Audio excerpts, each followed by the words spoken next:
Kia ora, talofa, namaste, haere and welcome to the weekly niche cast where we go deep into the Aotearoa sporting mangroves. We lose the jandal, we get a bit weird, we get a bit funky, and we just figure things out about Aotearoa sport. We're from the niche-case.com where you can read about Aotearoa sport if that's your buzz. We got plenty of deep dives on our website in the written format. I am tracking the New Zealand Warriors women's signings.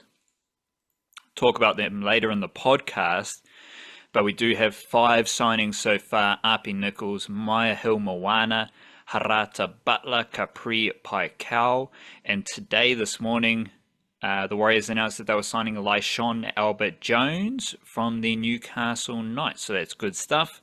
You can check that out on our website. We've also got some all whites football. We've got the Fliyng Kiwis. We've got domestic football happening on the website. We've got the New Zealand versus Sri Lanka cricket preview. We've got a White Ferns T20 World Cup preview. Lots of domestic cricket stuff on our website, theniche-case.com as well. If you're here listening to this, hope you're doing all right on YouTube and on the podcast feeds. We appreciate you jamming us and being here with us for today's podcast. If you do like what we're doing, you can support us through Patreon, where we offer an extra podcast every week, bonus podcast coming at you later in the week. And that is the best way to support the Niche Case straight up the guts is via Patreon. And a lot of the things we're discussing today, they were ideas that we threw out in our Monday newsletter. So we do a free newsletter every Monday and Friday via Substack, thenichecase.substack.com.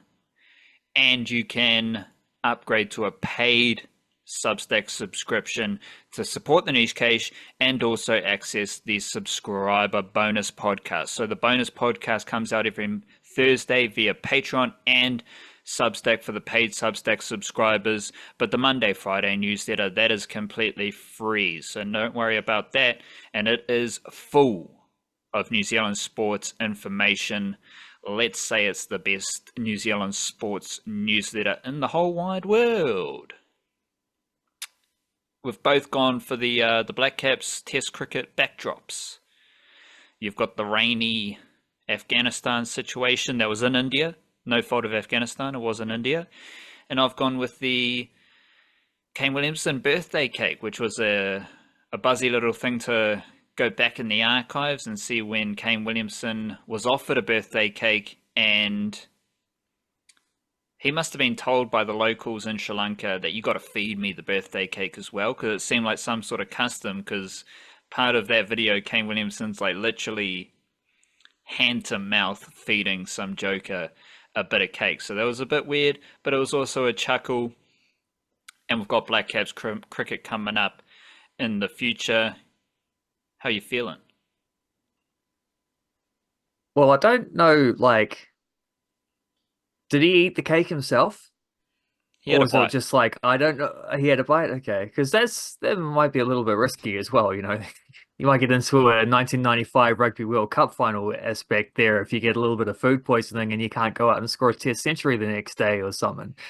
Um, but maybe that was, like in the trick in movies when someone thinks someone's going to poison the other one is to switch the glasses around and see if they'll drink it themselves or whatever. And maybe that was it. It's like, if you take a bite, then I'll know it's safe for me to take a bite. And then I'll go out and score some runs tomorrow and all will be swell. So maybe that was a strategy. I don't know. I always, yeah, it's a hell of a pull from the archives, that one.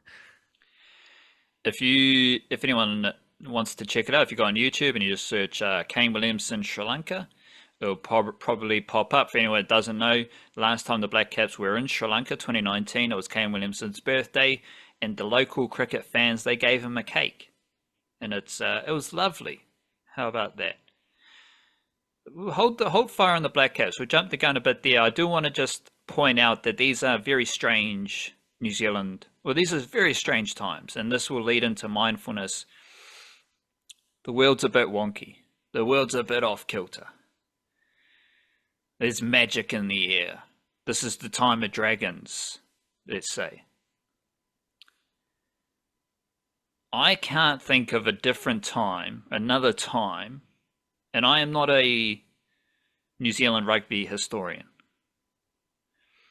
But right now, here on the 17th of September 2024, the last All Blacks test they played, they lost. The last Black Ferns test that was played, they lost. So right now, the All Blacks and Black Ferns are both coming off losses. I don't know what it means other than these are strange times. So to take us into mindfulness, I'd offer some mindfulness there myself. These are strange times. Big up yourself. Look after yourself. Don't get too crazy. Don't get too hostile. Don't get too rushed or just stressed out. Just be aware that these are very strange times because the All Blacks and the Black Ferns are both coming off losses. And I can't think of another time where that happened off the top of my head. You got a bit of mindfulness for us? I do. I have some mindfulness from Kurt Vonnegut, and I guess it is mindfulness that applies to strange times as well. Because strange times, you want to, I don't know, you want to find a little bit of grounding. You want to sort of get away from the distractions and the negativity, and you want to do something positive and creative and helpful and prosperous for yourself and for those around you and for the world and for the strange times, because strange times don't have to be bad times. Strange times can be good times. Strangeness occurs in many different ways. But Mr. Kurt Vonnegut said, practicing an art, no matter how well or badly, is a way to make your soul grow. And that's not bad advice in strange times. Grow your soul, do something creative, be artistic. Many different definitions of what artistic and creativity might mean as well. It's not just paint a picture. It's a wide array of possible, hobbies, acts, ideas, gestures, all of which make your soul grow.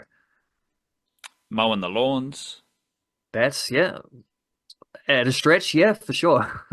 It's a little bit more service than artistic, but that's also a very, I'd say, acts of service, a parallel idea to the same thing as well. So that also makes your soul grow. The art is also a bit of chop wood, carry water. Yeah. I just keep ticking over, keep chopping wood, keep carrying your water, and if you've got a bit of creativity, artistic flair to you, express your creativity, because that's going to help you get through the strange times. The Blackcaps are preparing for a test against Sri Lanka. This is in the World Test Championship, so this is important. And my theme for the Blackcaps and the White Ferns, which we'll also discuss, is urgency. Because we missed out on the test against Afghanistan, and I was already feeling a bit of urgency for that test because the Blackcaps need results. They need to find some sort of identity. They need runs. They need wickets. They need a good performance. And they didn't get any of that in India because there was no cricket played. So the urgency has only been amplified because now they start their World Test Championship cycle against Sri Lanka, and the White Ferns, they are in Australia, preparing to play against Australia in T20s ahead of the T20 World Cup. And obviously, if you're playing against Australia in T20s, preparing for a T20 World Cup, you need a bit of urgency because you've got to do something quick. The Blackcaps, they are currently third in the World Test Championship. They got a 50% win rate, and Sri Lanka, they are fifth. They have a 42.8% win rate. So how does that look for results? The Blackcaps are 3-3. Sri Lanka, they are 3-4. Goes without saying, this is a very important test for the Blackcaps starting right now, because not only because of the World Test Championship and where the Blackcaps are at as a team, which is they've dropped down a few pegs across the formats in the last 18 months, I'd say. The last 3 tours, I believe, of Sri Lanka, the Blackcaps have lost the first test in each of those last 3 tours. So in 2009, they lost by 202 runs, and then they lost the second test as well.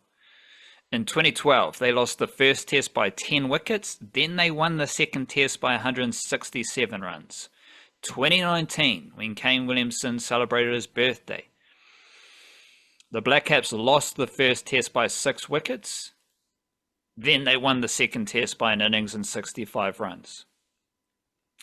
So the last 3 tours of Sri Lanka, the Blackcaps have lost the first test of each tour.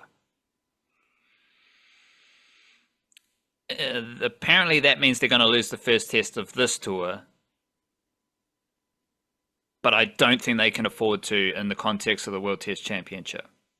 They really need a win here, not only to buck the trend of their previous tours to Sri Lanka, not only to solidify themselves as a top 4, let alone top 3 World Test Championship team, but also just like find a bit of juice, find a bit of mana, a bit of confidence in who they are and what they do. And if you want to win the Test Championship, you got to finish in the top 2 in order to qualify for the final. And I don't know what the top 2 is, but I'm assuming it's probably Australia and India. And we've already lost Test matches to Australia, and we're going to play India after this. And we'll probably lose some Test matches there because they're very good, and those will be extremely difficult tests regardless. Even though it's tough conditions in Sri Lanka and you didn't get the preparation they wanted to with this Afghanistan test, you're right. Like you can't be throwing away the first test. They've got to start very quickly and in a way, with urgency, in a way that I don't know that we've seen bits of it, but I don't think we've seen enough of that from the Blackcaps for a year or 2 now. As we know, the Blackcaps have some interesting batting stats in the World Test Championship. Best batters: Kane Williamson, Sarahcen Oliver, Glenn Phillips. Daryl Mitchell's dipped a wee bit, but he's holding steady. And then Tom Latham isn't in great form at the moment, although he did have a good knock against Australia in his last outing, I think, and that was that's his only 50-plus score of the World Test Championship so far. He hit 73 against Australia in Christchurch, and I think that's a year after his previous 50 in Test batting. So Tommy Latham's he's not living in the runs right now, but the biggest issue for the Blackcaps batting unit is Devon Conway averaging 11.7 in the World Test Championship. And Tommy Blundell, he's doing his best White Ferns impersonation, averaging 9.8. That would be good enough to get him into the White Ferns, though. So shout out to him. Shout out to the White Ferns. The interesting thing about this test match, and what I've been thinking a lot about, obviously the Blackcaps have got some decent spinners. Like New Zealand has spin bowlers for these overseas tours. Ajaz Patel, Mitchell Santner, Glenn Phillips, Sarahcen Oliver. I think that's going to be the leading quartet of spinners. And then you've got Michael Bracewell adding his all-round abilities to the squad. But if you look into Blackcaps in Sri Lanka, the leading wicket takers, the top 5, and these 5 all have at least 15 wickets in Sri Lanka. And then the next best is Ewan Chatfield. He's got 12 wickets. So there is a nice barrier there. Top 5 wicket takers for New Zealand in Sri Lanka. Daniel Vettori, Sir Richard Hadley, Tim Southey, Trent Boult, Paul Wiseman. And one of them isn't like the rest of them, because Paul Wiseman, he averaged 33.6, Vettori averaged 26.3, and then the rest Hadley, Southey, Bolt. They're all below 20. Let's make that 19. So respect to Paul Wiseman. He's the only one averaging over 30. And then the other spinner there is averaging 26. Not only are 3 of the 5 leading wicket takers for New Zealand and Sri Lanka seamers, they're all averaging below 19. So I do have this focus on spin. And the best, aside from Matt Henry, Will O'Rourke as well, because he's got 11 wickets in 2 tests, the best Blackcaps in this World Test Championship cycle are Mitchell Santner, 12 wickets at 17. Glenn Phillips, 17 wickets at 17. Rachin Ravindra, 7 wickets at an average of 20. Ajaz Patel, 14 wickets at an average of 23. I've been pretty positive about the Blackcaps spin attack, and I was curious to see how that played out in India against Afghanistan. But looking in the historical stuff, seamers have done pretty well, especially the Kiwi seamers, especially Tim Southey, the one and only, who is averaging 52.9 in the World Test Championship.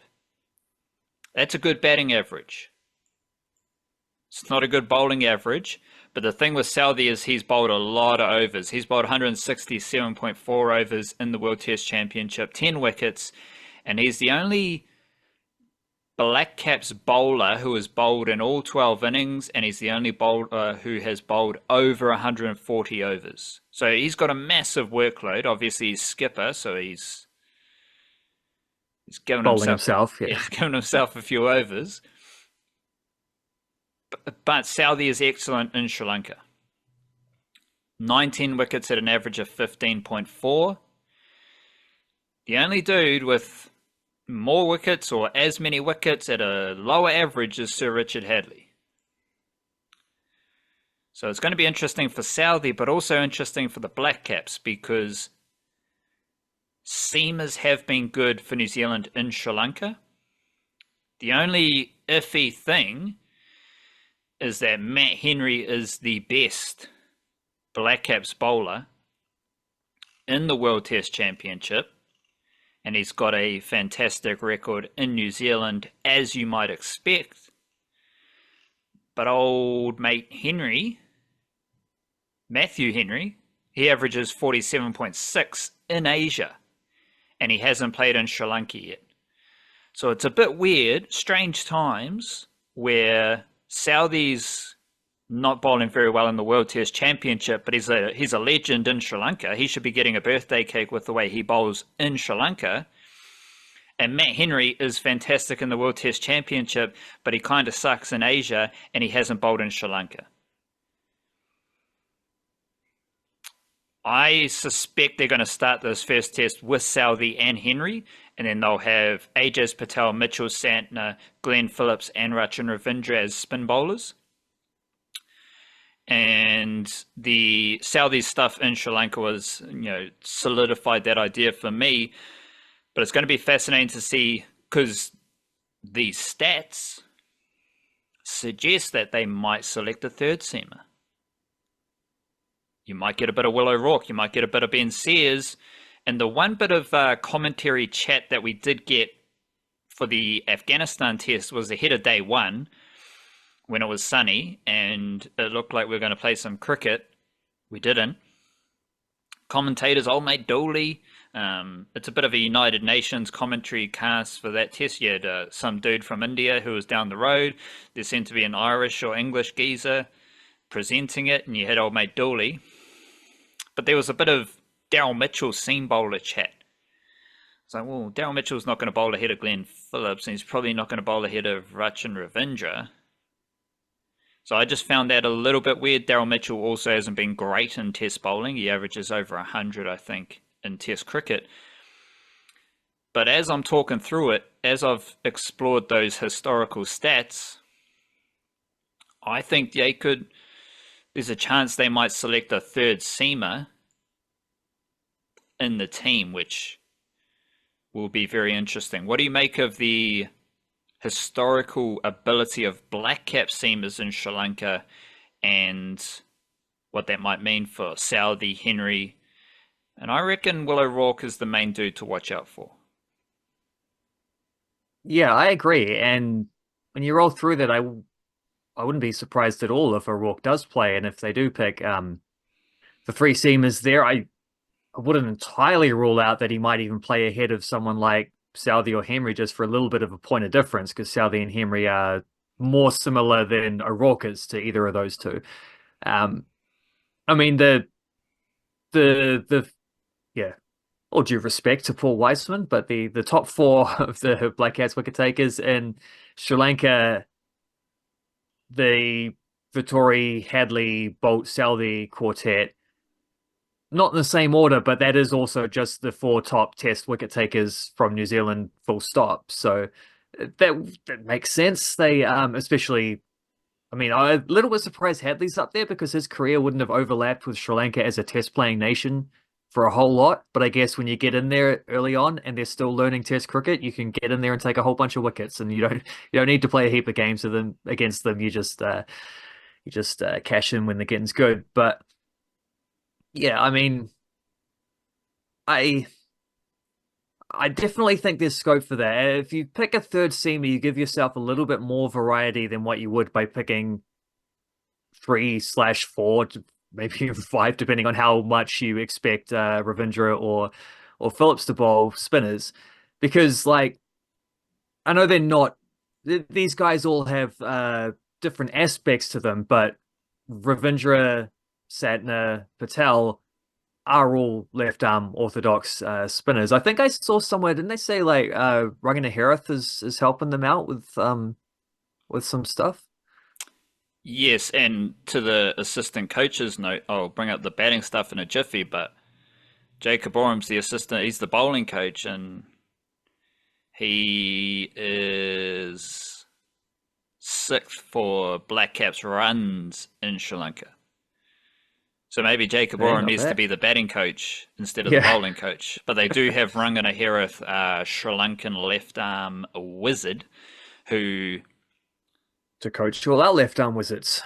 and he's like same stature as Ajaz Patel. Yeah, yeah, and the other thing with AJ Patel is he's a renowned workhorse. Like he's a guy who will just tie up an end and bowl over and over and over and over and over. In which case, how many different spin options do you actually need? Like, do you want to have a bowling lineup where you give 20 overs to Patel, 20 overs to Santner, 10 overs to Phillips, 10 overs to Ravindra, maybe even Bracewell squeezes in there instead of one of the others or something like that. But would it not just be the same if you don't pick Santner and you just chuck in Patel with 35 overs, or even vice versa? You might go the other way around and pick Santner and not have Patel. Like there is, I think there's little doubt that those are the two best test match spinners that are in this squad. But also because they're quite similar, it might be you picking two guys to do the job of one player, and whereas you might want, say, yeah, give Ajaz Patel an extra 10 overs in the innings and take the whatever's left over and give that to Will O'Rourke and say, here, you can have little 5 over spells here and there, just tear in, bowl fast as you can, get a bit of bounce out there, slightly back of a length. Let's see if we can just show them something different, and hopefully we don't need all these overs that I'm counting up, bowl them out in 30 full stop and sweet as and win the test match nice and comfortably, but you gotta plan for contingencies. And there there is definitely an angle to say that you would get more out of a Black Caps bowling lineup by having an extra seamer versus having an extra spinner, given that the spinners probably do overlap quite a bit in the squad. And this is a sneaky thing about the Black Caps that I think makes them really fun is Glenn Phillips and Rachin Ravindra. They can be top six batters. I think they're going to persist with Phillips maybe seven, but he's one of the best young well, not young. He's just a really good batter. One of the best all-round cricketers in the world. Ravindra is one of the best young batters in the world. Both of them have skills outside of the batting department to offer. So just having them in your batting unit gives you two spinners straight away. But as you said, Ravindra is also a lefty, so it does get a bit of lefty overload with Ravindra, Patel, and Santner. So I agree. Like, I think you can bring in Will O'Rourke for Mitchell Santner, maybe, if you want that third seamer. But you can also select Santner because Santner's a good batter, he's a good fielder, he's going to offer value to the team. He's different stature to Ajaz Patel and Ranganaherath. So he's got a different kind of profile, a different bowling profile. So there's plenty of options there for the Blackcaps. With the batting in Sri Lanka, as I mentioned, Jacob Oram, he's got 255 runs at an average of 31.8. 2 half centuries in 8 innings. So shout out to assistant coach who's in charge of the bowling, Jacob Oram, who's a good batter in Sri Lanka. Bowling coordinator. But the interesting thing here is Tom Latham has more runs at a higher average than Kane Williamson in less tests. So Tom Latham, 2 tests, 3 innings, 229 runs, average of 76. Kane Williamson, 4 innings, 7 tests, 187 runs, average of 26.7. So first thing, like, we didn't get the Kane Williamson century against Afghanistan, putting him in a legendary spot of Test cricket batting. But he hasn't been dominant in Sri Lanka. So this is a little moment for the Kane Williamson legend check. And maybe there was something in that cake. Maybe some Aotearoa vitamins that just made him gave him the wobbles a few times, and he was in slow mo, and he couldn't really. He enjoyed his birthday a bit too much, maybe. Yeah, but Tom Latham hasn't been so good recently, as we discussed earlier. But he does have plenty of runs in Sri Lanka, although 154 of those runs came in one inning. So 154 of his 229 runs did come in one innings, but he does have that big Donny 154 in Sri Lanka. And he has scored disgusting amounts of runs against Sri Lanka in home test matches as well. Like, he just gets 100 after 100 after. I think he's got a double 100 against Sri Lanka. I should look this up if I'm throwing it out there, but I think it's the same for Matt Henry. Matt Henry has feasted on Sri Lankan batters in New Zealand. And we've played a lot of cricket against Sri Lanka in New Zealand, and usually it goes in the Blackcaps' favour. So Latham and Henry have performed well against Sri Lanka in New Zealand, but this is an opportunity for Sri Lanka to be like, these are our conditions now. It's hot, it's humid, it's spinny, but it might not be spinny because your seamers come here and take wickets as well. It can't be that spinny if Richard Hadley's like a legend in Sri Lanka, you know? Yeah, but he would have got them in the early days. Although, having said that, they won an ODI World Cup in, 95, I think it was. So they had a good team around that era, not long after he retired. So, credit where it's due. Tom Latham against Sri Lanka. This is including in Sri Lanka. Would you say? In Sri Lanka, he's played 2 test matches, 3 innings, 100, average of 76. But yeah,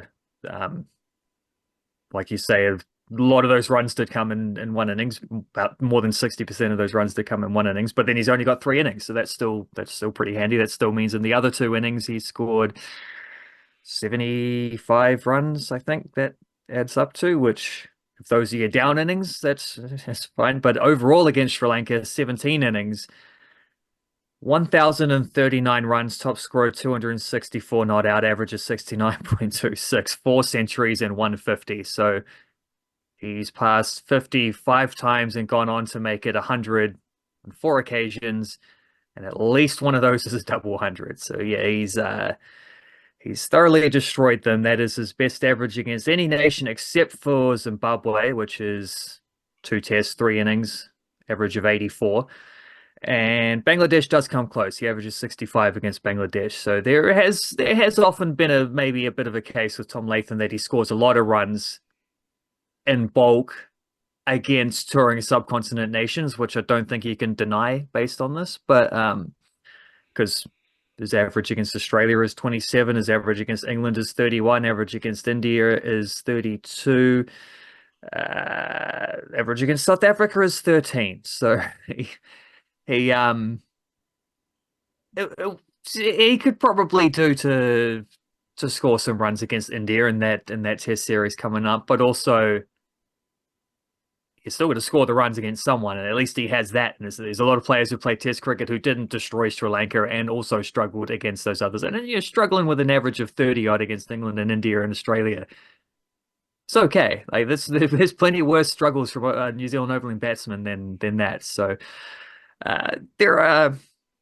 Yeah, I was surprised to hear that bit about how he scored like 150 in about a year. So I think Devon Conway's been tanking a lot of the opening batter out of form conversation and letting Tom Latham get away from some of that. But this is his favorite opponent. So hopefully the fact that it's overseas doesn't cloud that too much, and he can just go out there and do what Tommy Latham does against Sri Lankan bowlers and score copious quantities of runs, because we do need that, because there's less to say that Devon Conway will suddenly emerge back into the version of himself that he was 2 or 3 years ago versus hoping that Tom Latham will do the same thing. I think there's a lot more confidence to say Latham will be the guy who rebounds on this tour, but hey, we'll take them both if that's what happens. At the moment, it's neither, so that's the At the moment it's neither. So test opening combo right there. Some other notables on the Blackcaps in Sri Lanka batting charts: Stephen Fleming, leading run scorer, average of 104.7. We got Martin Crowe, he only averaged 29. John Reid and Jeff Crowe both averaged 48 and 46. And then we go down to Tim Southee. Well, solid little 23. So Tim Southee is just a decent 23 down the order for the Blackcaps in Sri Lanka. A lot of sixes in that, I'd imagine. 6 fours, 5 sixes. That's a good ratio. That's a good Tim Southee ratio. That's his strike rate 64, but that's not as high as Ian Smith, who averaged 36 with a strike rate of 96.5, and he hit 17 fours, no sixes. Smithy wasn't messing around. He wasn't messing around, but he wasn't banging sixes like Timo. Southee, that test is starting on Wednesday afternoon. So we've still got that afternoon time slot for these tests. Didn't get the evening test cricket against Afghanistan, which is a bummer. But the next week we got evening test cricket against Sri Lanka, so it's all good. The White I'm actually surprised how soon after that one this one is starting. So it's basically just straight into it. So all right, a little false start in Afghanistan / India, but here we go, Sri Lanka. Indeed. The White Ferns, they start their tour of Australia on Thursday. And also in Australia on Thursday, we've got a New Zealand development woman team that is touring Australia. This is basically an under-19 team, and there are a few players who have already made their mark in domestic cricket in New Zealand. We've got Kate Chandler, great all-rounder for Wellington. She's in the squad. Abigail Houghton, a batter who bowls a bit of offs. She's from Canterbury. She's in the squad. Kate Irwin from Auckland. Rashika Jaswell, leggy from Auckland. Emma McLeod from CD. Izzy Sharp, very powerful hitter from Canterbury. And then we've got the Northern Districts duo of Tash Wakelin and Eve Walland. So they're in the New Zealand Women Development Squad, who are playing T20s against Australia and Sri Lanka, I believe. Maybe, and some one-dayers as well, so that's good stuff there. Obviously, the White Ferns, they're coming up against Australia, and it's going to be fascinating to see what happens in the series in the lead-up to the Women's T20 World Cup, where the White Ferns are going to do pretty well to maintain their 2-2 status quo and not making the semi-finals. Like, there's a chance that they have a one of their worst T20 World Cups of recent memory, but there's a small chance they outperform that and figure something out. T20s against Australia might help, because if you're playing, you know, high quality T20 cricket into the lead up of this T20 World Cup, that's going to be useful. I also feel like this is the type of series where the White Ferns perform well. We know what a White Ferns sweep is. That's where they lose the first 2 games, win the 3rd game, they lose the series 1-2. That's the White Ferns sweep. They win when it doesn't matter, unless they shit the bed like they did in England and they just lose every game. 0-8 across the ODIs and T20s a few months ago in England. This does feel like a series where the White Ferns are going to play well, which is a bit iffy because conditions are going to be different. They're playing in Mackay. Let me see if all games are in Mackay. All games are, first 2 games are in Mackay, and then they go to Brisbane. That's very different to the UAE. Sure, it's hot, but these conditions are a bit different. So it's going to be very interesting to see what happens here. With that in mind, I am fascinated about the White Ferns spinners, because the White Ferns spinners are their best bowlers. The recipe for success with the White Ferns, I believe, is 3 spinners and Leah Tahuhu. And that's how the best, what have I got here? Since the start of 2023, 4 White Ferns have taken over 10 wickets. And we've got 1, 2, 3, 4, 5, 6, 7, 8. 8 bowlers, 9 bowlers who have bowled overs in T20 since the start of 2023 who have taken less than 10 wickets. Obviously, their averages aren't great. Their RPOs aren't great. But we do have 4 bowlers who have taken over 10 wickets. And they are Amelia Kerr, well, in order, they are Leah Tahuhu, Amelia Kerr, Eden Carson, Fran Jonas. So for the White Ferns to win games of cricket, their strength, 3 spinners, and Leah Tahuhu. I am fascinated by how these 3 spinners perform in Australia. Mainly because Australia's really good, and they might not give 2 hoots about who the White Ferns are. And they might just come out and smash them around.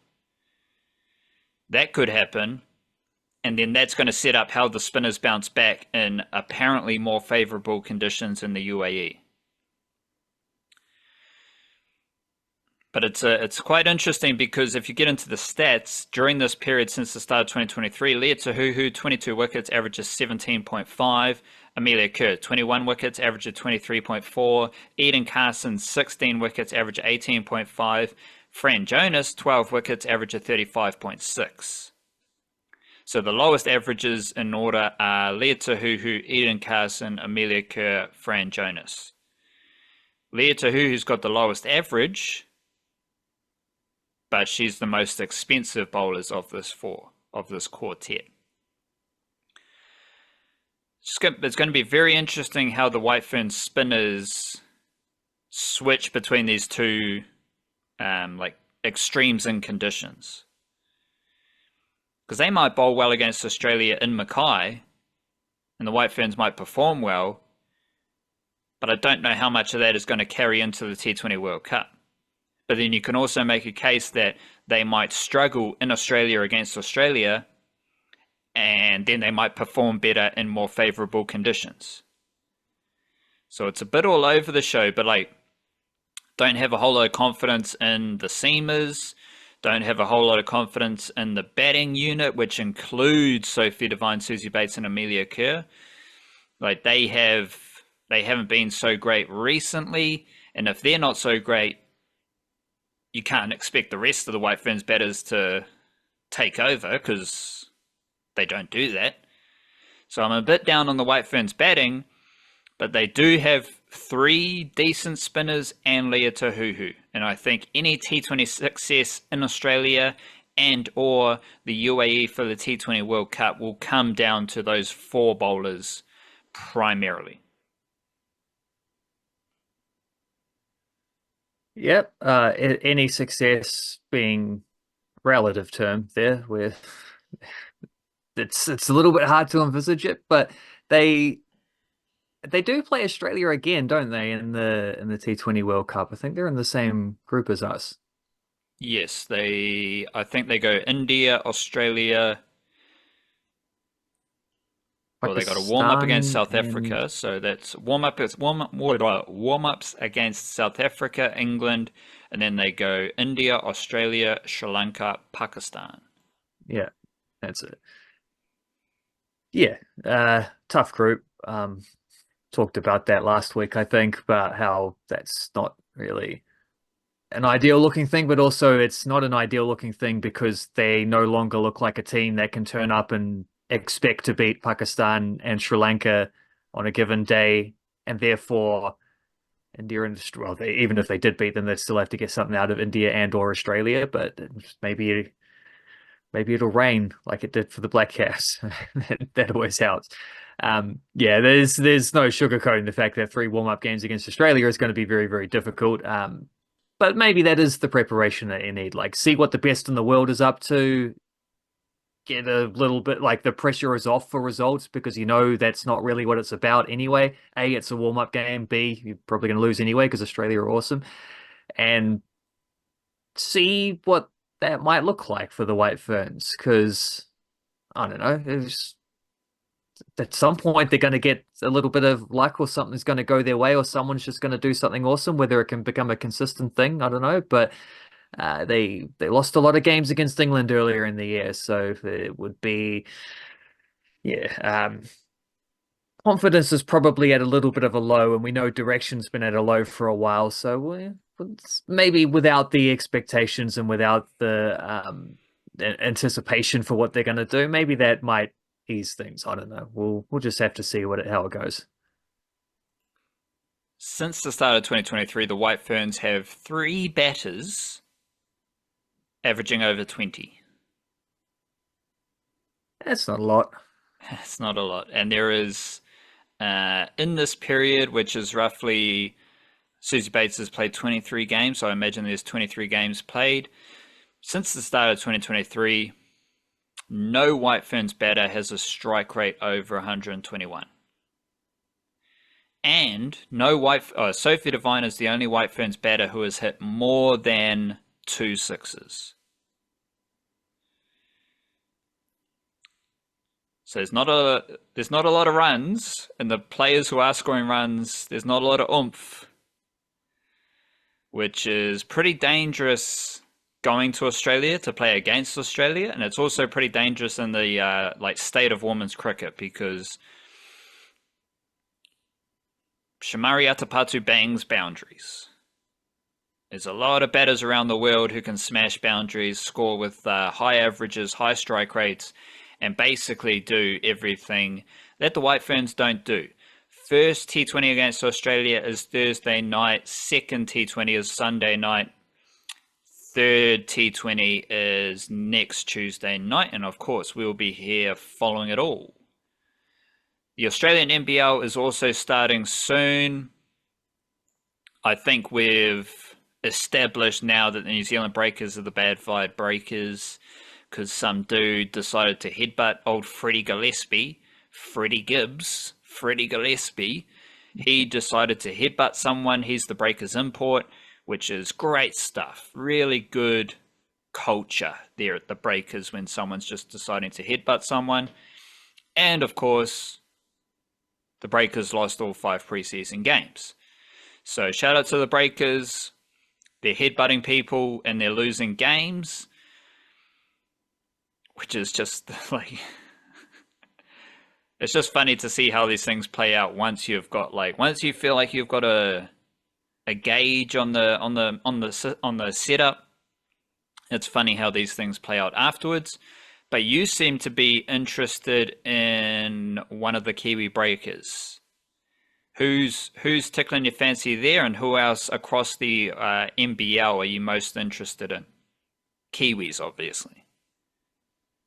Yeah, there's not a huge amount of those to pick from the Breakers. Whether I didn't watch a lot of their NBL Blitz stuff, but from what I gather, it doesn't look like their development players are out there getting minutes. I mean, it's not really the time for that. You've got a new head coach, you've got a pretty much a rebuilt roster. You kind of got to get your starting five or sorted in their combinations before you start worrying about what the DPs are up to. So did see a little bit of Max Starling. He actually played more minutes than Dan Pino, so that's cool. I think people probably forget that Dan Pino is still a breaker or was ever a breaker. It's just a baffling signing last year. Why do you need to buy like a third choice backup center from Australia? It's not even that good and doesn't really play. He must be a top bloke off it because credit to him. He's stuck around, but um him and PJC, Parker Jackson Cartwright, I think are the only two returning players. And obviously they got a new head coach and a lot of mixing things up. But one guy who was quite impressive their imports, PJC and also Matt Mooney, one of their other import scorers, pretty good. Gillespie struggled a little bit and then lost his temper and then somehow only got a 1 game suspension for cracking a guy's eyebrow open with a headbutt. So fair enough, whatever. But Sam Menenga, I thought, was really sharp through these games. Sam Menenga's out there getting solid minutes. He'll potentially start in game one. Their first round of the NBL is like a bonus round. They're giving everyone an extra game this season so that they can go to, I think it's Perth, and do a sort of basketball version of Magic Round, basically. So they're playing Brisbane in the first game. And yeah, with Gillespie suspended, I suspect Menenga is a very good chance to be starting at the 5 position. He was good in the Blitz. He was got some decent-ish minutes as far as their bench players go. He's one of the most used guys off the bench, and he's a unit, man. He's like all muscle. He's pretty tall, and he was shooting a few 3-pointers as well. So he's got a lovely little skill set there, and I do think he had a solid first year in the NBL with Cairns last year. But don't know if the fit was entirely ideal. Part of that actually was having him and fellow Kiwi Sam Wardenberg on the same team where they didn't entirely, I don't know, there's a little bit too much crossover in terms of their roles to be able to get them both out there at once. And I think that was maybe a little bit to the detriment of each of them. So Menenga's now playing for the Breakers. I think he is the shining light. If you are watching Breakers games and you're hoping for some kind of Kiwi presence, he is the guy to absolutely focus on because he'll be good. But there'll be some pretty talented Kiwi players across the NBL as well. Like Izayah Le'afa had a game for Sydney Kings where he hits at the Blitz where he gets 7 3-pointers. I think he shot 9 of 19 overall in the 2 games he played at the Blitz. He actually didn't play the third game. They rested their starting lineup. Sort of touch and go with Le'afa's in the starting lineup because I think he's more likely to be a sort of spot shooter off the bench, but still getting sort of 15 minutes a game kind of thing.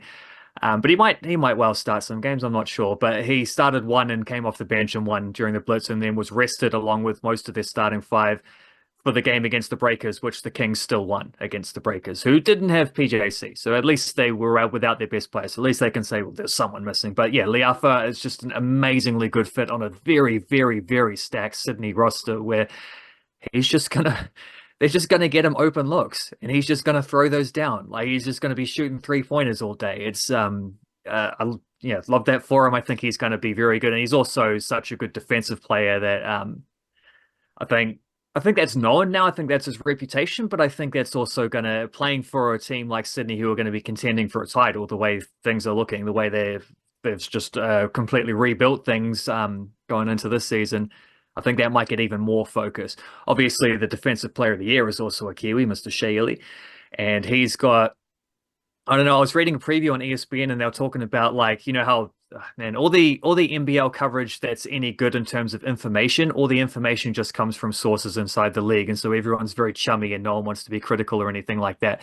But every now and then you get a little nugget like the dude on ESPN writing that the people in Melbourne United are expecting this to be Shea Ili's best ever season, that he struggled with a little bit of a shoulder injury at times last year. Yeah, before that, he had some concussion issues, still won DPOY last year. But if he is also becoming even more of a factor with the ball in his hands and maybe scoring a little bit more, a few more drives and assists and layups, and he'll make his free throws, all this kind of thing. Well, he I like the sound of that. I like the sound of Shea Ili career year coming after he's already won Defensive Player of the Year. Who else would I chuck up there as being players to watch? I did list a few, didn't I, in the preview things, but I can't remember who I said. I'm interested in the youngsters, Dante Russo Nance and Walter Brown, both of whom have development. They are development players. Do you expect much game time from them? Like, what did they do in the preseason? How are they tracking? I don't think there was a heap of Russo Nance. I'm not sure with him because he was meant to play a lot more of the NZNBL, but he had some injuries, so he actually hardly featured. Ty Webster is also at Perth. Hiram Harris is also at Perth, so they got a big Kiwi presence. I don't know how much we'll see Russo Nance. He was supposed to move up to a full roster status, and they kicked that down the line slightly and restructured his contract to give him an extra year as a DP this year, and then maybe next year he'll move up. So I think maybe they've said he's not, he needs another year. He's still in the prep mode. Walter Brown had a couple nice highlights. You'll see a little bit of him for Tasmania, I would imagine. Tyrell Harrison was the guy I meant to mention as well, because Tyrell Harrison. He was shortlisted. He didn't win it, but was shortlisted for most improved player last year. It was the healthiest he's ever been. It was the best he's ever been. He is a rebounding machine. He will score points and up, in close as well in the paint. He is an old-fashioned center in that way, but he's very, very, very, very good at it. And he played about 4 games for Manawatu in the New Zealand League and was getting like 15 rebounds a game. He was just like too good. And then he left, and Manawatu barely won another game the entire season. So he went back to play NBL 1, and he was the MVP of the NBL Blitz. So it's a preseason tournament. It's not the most serious thing in the world, but but Brisbane had the best record. They won all 3 of their games, and Tyrell Harrison was singled out as their best player for the best team. Bunch of rebounds. Like he's going to average a double-double this season because he's going to get the opportunities. It's a matter of how good he's going to be, not just whether he's good or not. He's going to have a big season too. The Tasmania Jack Jumpers, they were last year's NBL champions. That's the one. But Tommy Voda, he has moved from Tasmania to Southeast Melbourne. Yeah, but they have picked up Ruben Tarangi as it's something close to a direct replacement, not quite the same position, but there was a similar role. Vodanovic didn't play a whole lot because he was like a mid-season addition for Tasmania, and Tarangi is a injury replace. Or is he an injury? No, I think one of the dudes, I think it was Wynn McVeigh actually. What's his name? Jack McVeigh. Went to play. He got an NBA contract, so which I think was. Did he go to the Houston Rockets? Is he linking up with Steven Adams there? I might have to check that. You do because that there was while I suggest that Jack McVeigh might have a bigger NBA future than old mate Jarrell Brantley, who got a 10-day with the Utah Jazz, I think, after his stint with the Breakers. Shout out to the fallen soldiers of the Breakers. And shout out to, I did touch on this in the news yesterday, shout out to the White Ferns graveyard as well. I did come up with that phrase, White Ferns graveyard, for players that the White Ferns select, give contracts to, and then completely ignore. Jack McVeigh, what do you reckon? Yeah, Houston Rockets. I'm just checking if Jock Landale is still there as well. I think he is. I think he's still under contract.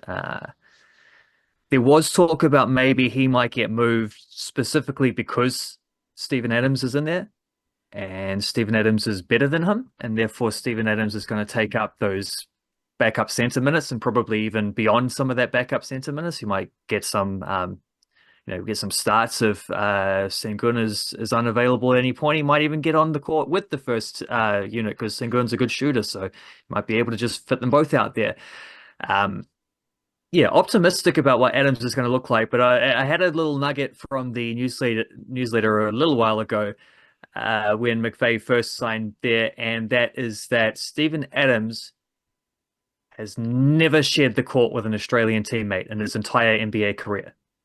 He's actually, I think, only had one. Even though there have been a few Australians to go through the OKC Thunder recently, that was all after he left. And while he was in New Orleans, I think Will Magnay was there on a 10-day contract. And he actually subbed in, he subbed out so that Magnay could come in for, I think, what was the only game that he played for the Pelicans on that short-term deal. So he did have an Australian teammate at that point, but he wasn't on the court with them. He didn't have to pass the ball to them or anything. So that might be a record that's broken with Landale and McVeigh both at the Houston Rockets at the moment, assuming that McVeigh actually gets like minutes because he is on a two-way deal. So a lot of that is going to be spent with the G League team, and Landale is in the same position as Adams. So maybe it won't be broken. He might just keep that streak and go of never having to pass the ball to an Australian in his entire career. Are you penciling in Steven Adams as like a bench backup big man for the Houston Rockets? Yeah, I think they've basically implied that's his role.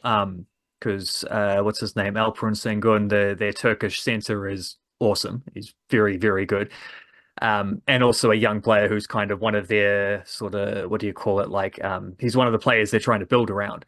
So yeah, Adams will be playing off the bench. There is a lot of scope for a bench center though to still get 15, 20, 25 minutes a night, especially if he can play alongside Sengun. So there's reasons to think and even also like we're being honest here, he's coming off missing a year and a half of basketball with a knee injury. A lesser workload in the first season after that also isn't the worst thing. If he's not playing, he used to play 30, 32 minutes a night with the Thunder. I think with Memphis, that was more around that 26, 28 minutes a game range. I think with Houston, we're probably looking more 15 to 20, but he's a very efficient player, a very effective player, and a player who's yeah, his durability is not going to be harmed if he is playing a little bit of a lesser role, but I also think he's going to get a lot done and in that kind of role as well. So I'm pretty excited about what they'll look like, assuming we can get him on the court. I know after last season where he went through preseason and they randomly just were like, actually, nah, the knee's buggered. We messed this up, so he's going to go have surgery. After that little tease, I don't want to get too far ahead of myself until we actually seen him playing basketball with the Houston Rockets, but they all seem to be confident. I also think he's got a coach who will respect that type of player, which helps him as well. And to be honest, if he does well enough in a backup role, there is also scope that he might be a trade deadline type guy to where I don't know that that's the plan for the Houston Rockets. I think they just like to have him around as an important player in their team and their overall rotations. But if he outperforms that role, there's or even just proves himself with the reputation he's already established, just proves his fitness over the first two-thirds of the season. There is also trade deadline scope to where a contending team might say, we just need a little bit more size. A lot of the best players in the NBA right now are big men, and Steven Adams is very good against. He actually has quite a good record defensively going up against guys like Joel Embiid, Giannis Antetokounmpo, even a little bit of Nikola Jokic to some extent. Like he's the type, at least he's going to do as well as anyone else is against those guys. Like no one's going to hang in. Adams actually has a very big winning record against Embiid in particular, where like it's to the point where it seems like that's not a coincidence. He just actually beats up on Joel Embiid quite well in a way that very few other players do in the NBA. So yeah, fascinating season for Adams coming back after so long away, after so long in the absence. You mentioned the winning record. I was just scrolling down Funaki stats, Steven Adams He'll stats. be all over that, yeah. Well, he shared a video of Brian Windhorst, NBA journalist, who brought up Steven Adams' winning percentage. He said you should go check out his winning percentage. I can't find it quickly on the basketball reference site, so I just Googled it, and StatMuse has it at a 61.2% winning. So Steven Adams, over the course of his career, according to StatMuse, has won 61.2% of his games. And I kind of became. That's about 50-51 wins. So just looked that up and just worked that out on the old calculator app. That is 50 to 51 wins in an 82 game season, which that's playoffs every single time. Like that's top four seeds pretty much most seasons. It's also 61.2% over his career, which is a lot of games. Yeah. 432 wins, 274 in his career. So it's 432 wins, 274 losses in his career. Hopefully that adds up to 61.2%. And I was very interested in the winning percentages throughout the year. This is a segue into NRL Rugby League, because there's been a few interesting winning percentage players that I've been pondering, especially in the Melbourne Storm team. Now remember, the thing we were tracking all season with the Warriors was Shaun Johnson's winning percentage. So if Steven Adams has won 61.2% of his games in his career, Shaun Johnson, this year, he won 25% of his games. Though he did rectify it in the last game, because he was below 24%, which was the lowest of his career in 2022. Shaun Johnson was below that winning percentage heading into the final game against the Sharks. He got the win. He moved up to 25% winning. So it wasn't his worst year of his career, but it was the second worst. So shout out. Te Maire Martin, on the other hand, he won 38% of his games this year. So that's what I was interested in all season. And I've been, like, obviously winning percentage doesn't tell you everything you need to know about the player, because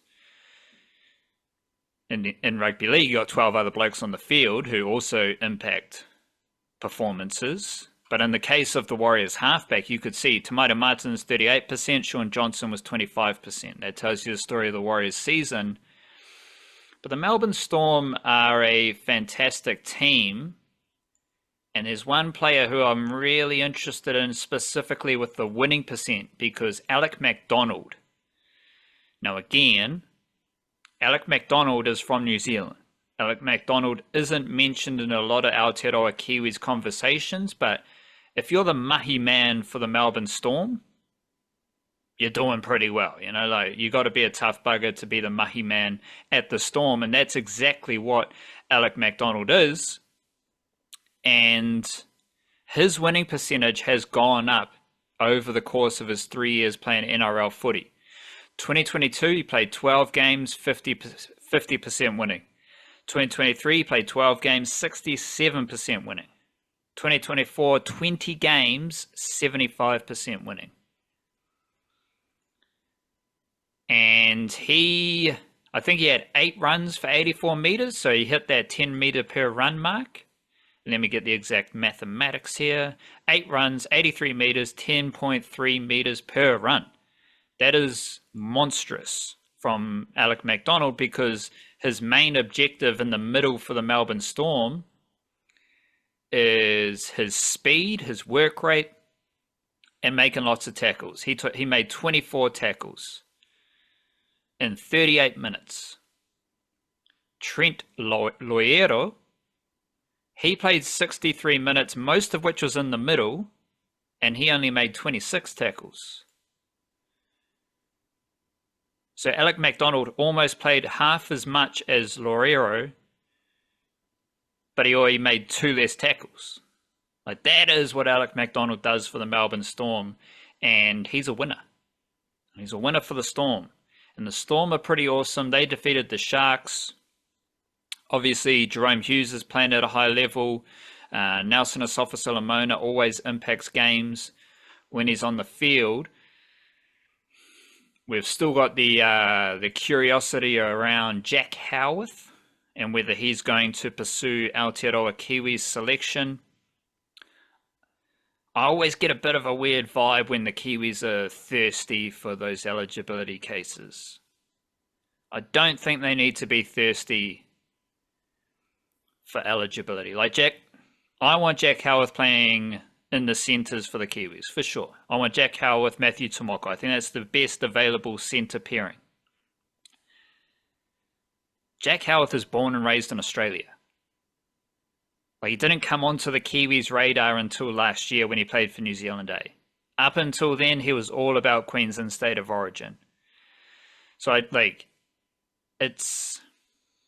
Sure, you want Jack Howarth to play for the Kiwis, but I think the depth of New Zealand Rugby League is such that you don't need to be thirsty just to get Jack Howarth, nor should we be disappointed if Jack Howarth, born and raised in Australia, if he wants to play for Queensland and Australia. Like, I don't think that that means we need a referendum on New Zealand Kiwis Rugby League.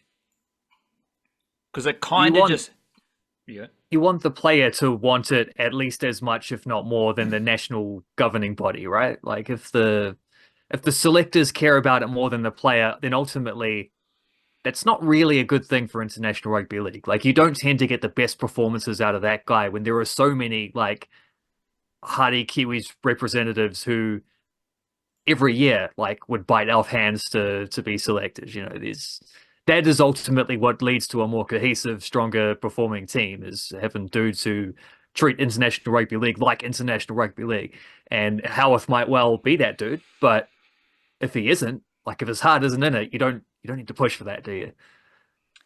Exactly. When, like, now again, Jack Howarth is a very, very good rugby league player. He is better at rugby league than Sebastian Kris, Raiders centre winger.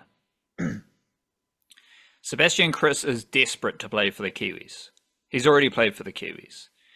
So that's the difference you're talking about. Like, both of them are born and raised in Australia. Both of their links that make them eligible for the Kiwis are, I think, parents with connections to New Zealand, whether they were born in New Zealand or whatnot. But I don't think we need to be thirsty for either. Like, if you're all in, welcome aboard. But I don't think the Kiwis right now need to be thirsty for those eligibility cases because, like, to be honest, with the way the Kiwis are, there is room in the squad, in the team, for dudes like Alec MacDonald who are just going to play their role.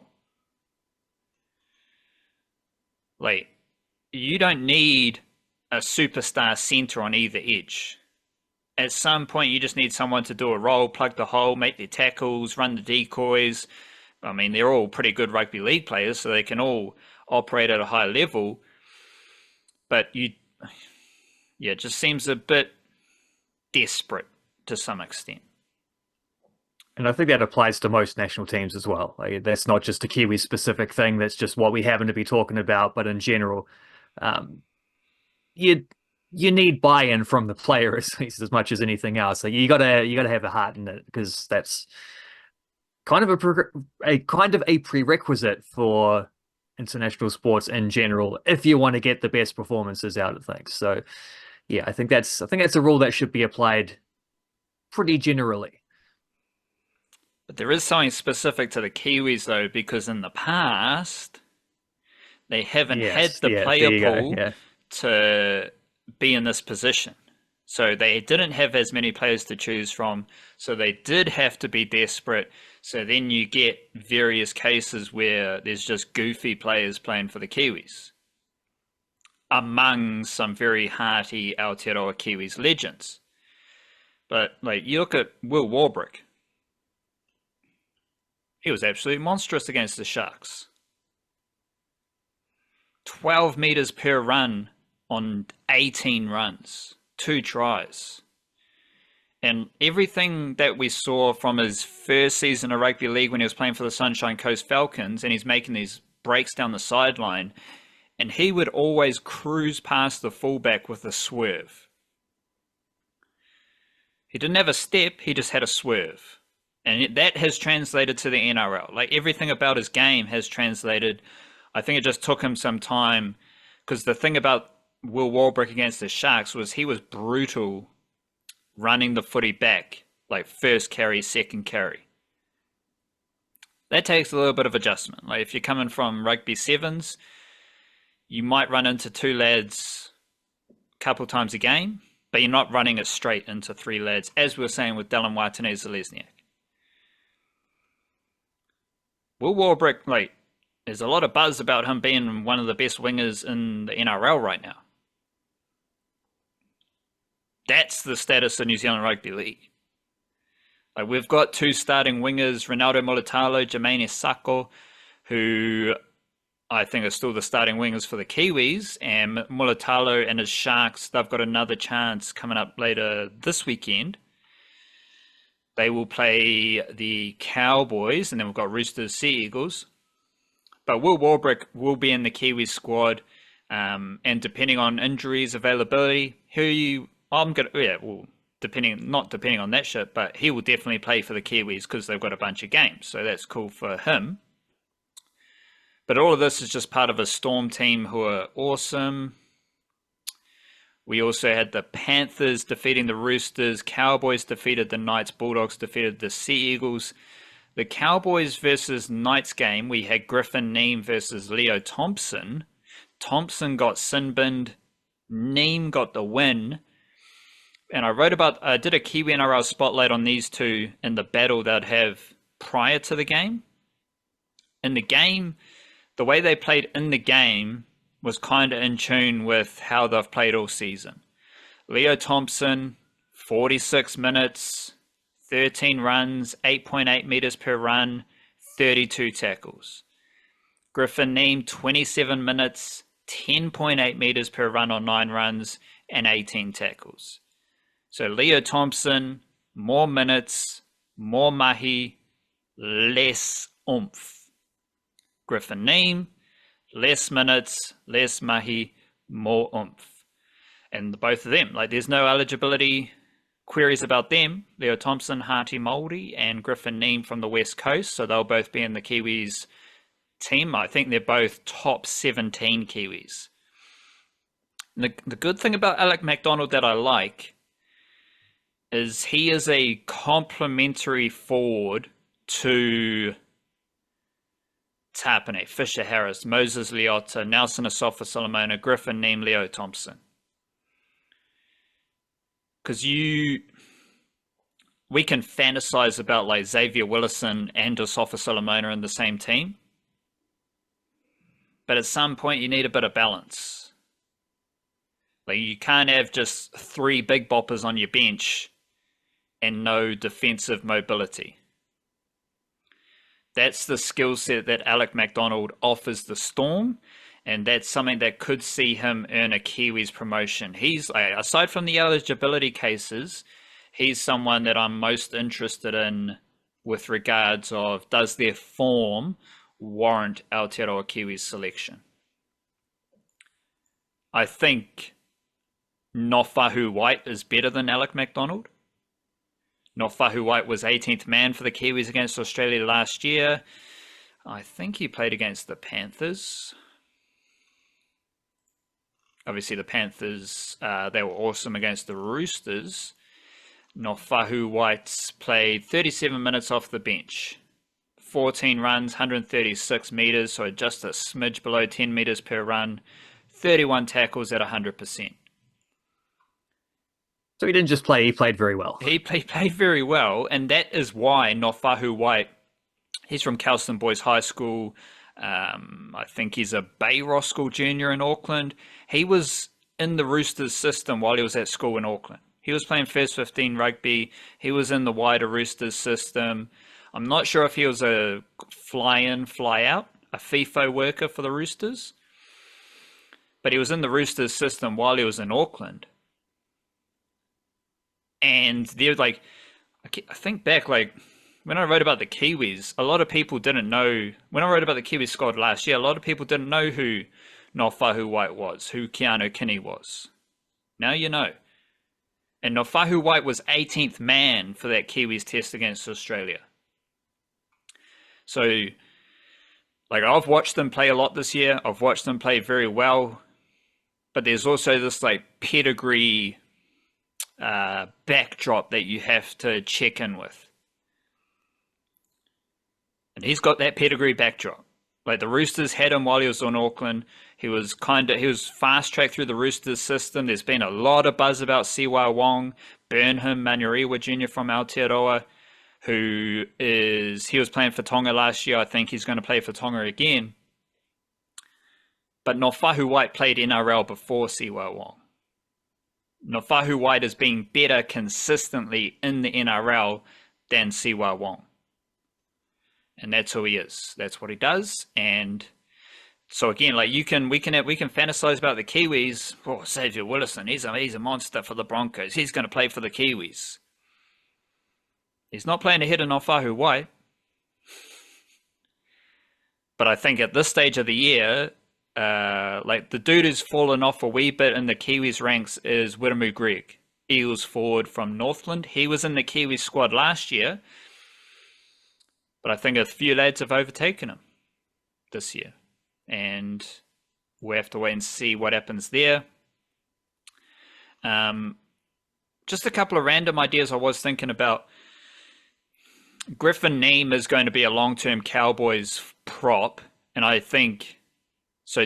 Taumalolo will be phased out. Jordan McLean will be phased out. Then it's just going to be Griffin Neame and Ruben Cotter, and they'll have another middle forward. But their Kiwi-NRL junior middle forwards are Jeremiah Matautia. He's from Otara. Henry Tiutau is a Maris junior, and Dejazier Pua'avase is a Manurewa junior. They're all youngsters from Auckland who are in the Cowboys system, pretty much at a Q Cup level, but they're going to be coming up behind Griffin Neame. So in the next few seasons, Griffin Neame's going to go to starting prop, and then those young Kiwi forwards, obviously they're Polynesian as well, but the young forwards from Aotearoa, they will move into the bench spots, and that's an interesting forecast when you look at the Panthers as well, because Fisher Harris, he's bringing his mana to Mount Smart, and the Panthers aren't recruiting props. They signed Isaiah Papali'i, but I think that's to play edge forward. And they've also got Preston Ricky in New South Wales Cup. They've got Austin Diaz in New South Wales Cup. So those two, assuming the Panthers re-sign Austin Diaz because he was a mid-season pickup from the Sea Eagles, assuming they like him, everyone's honkadory there, the Panthers are going to promote from within.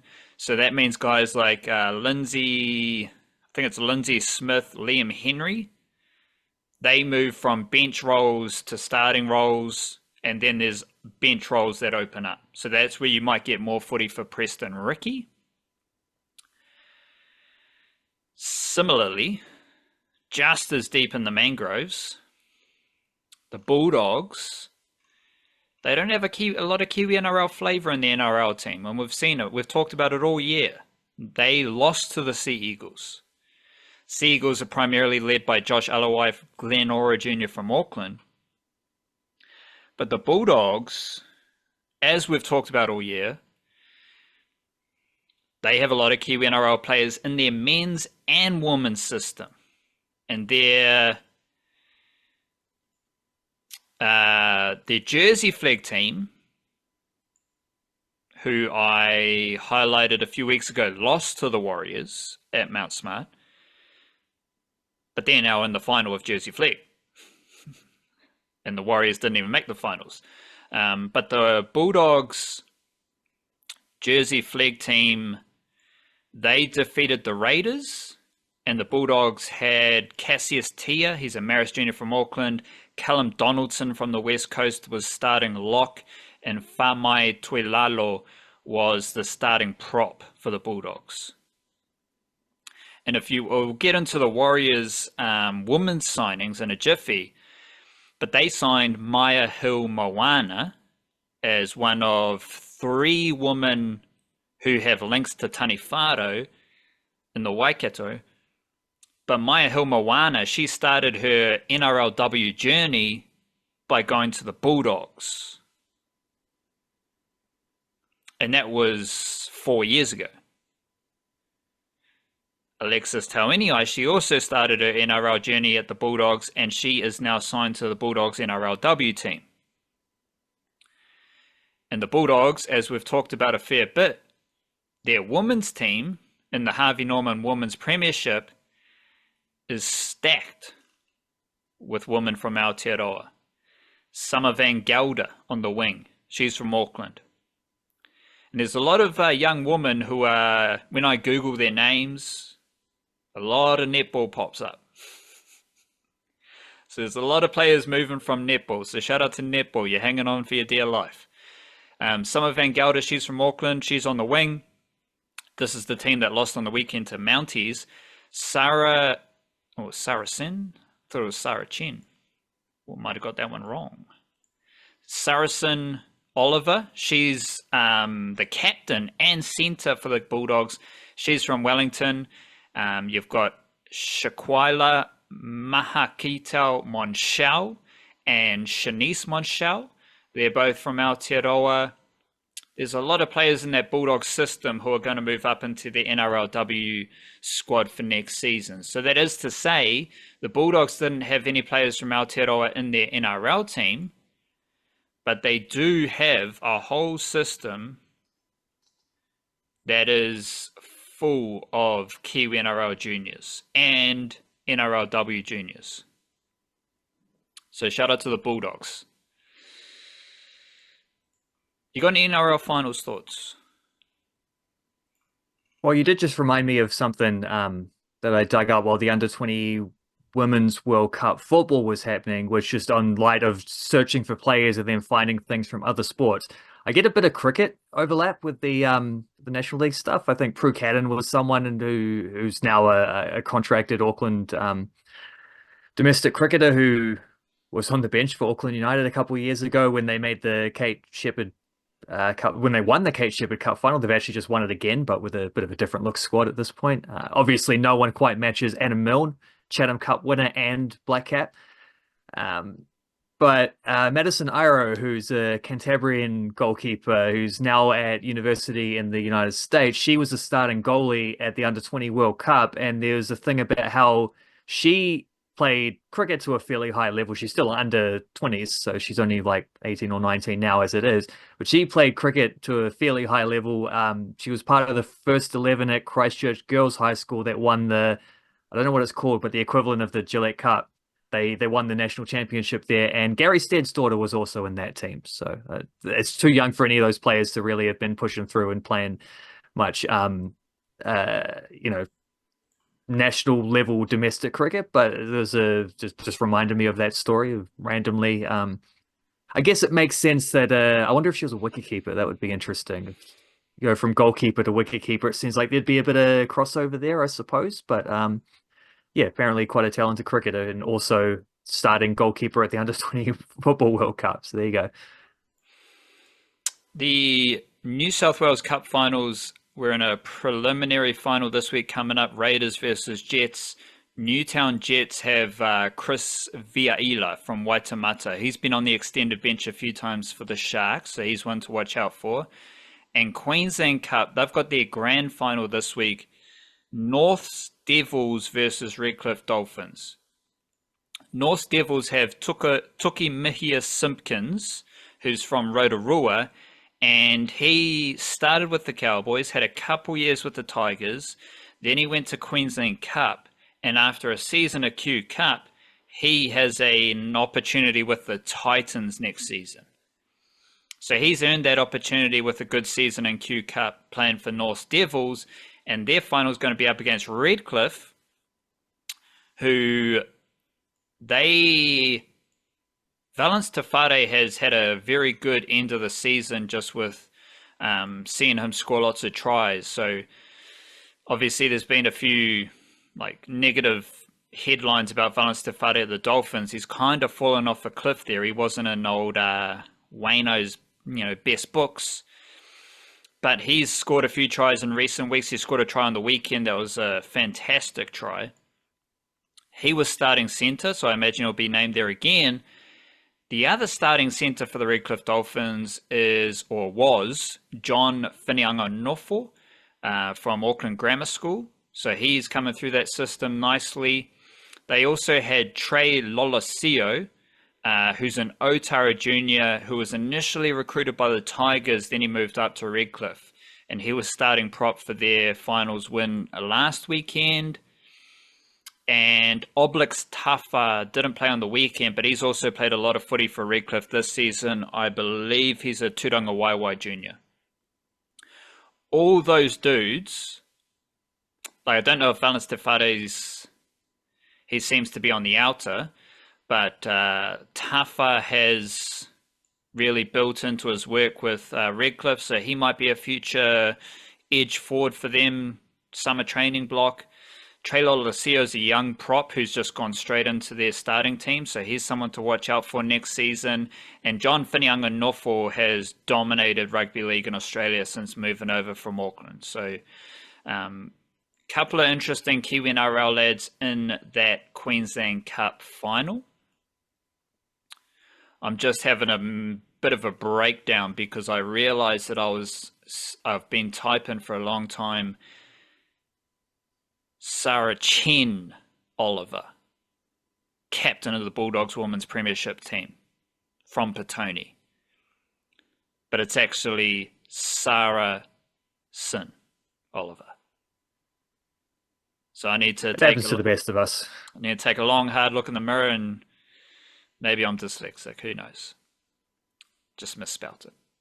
But we'll learn and we'll grow, and I might have to change those some of those, because she has scored some amazing tries, and she scored another amazing try this week. So we've got a few clips on her, especially on YouTube, and I will be changing some of those clips from Sarahcen Oliver to Sarahcen Oliver immediately.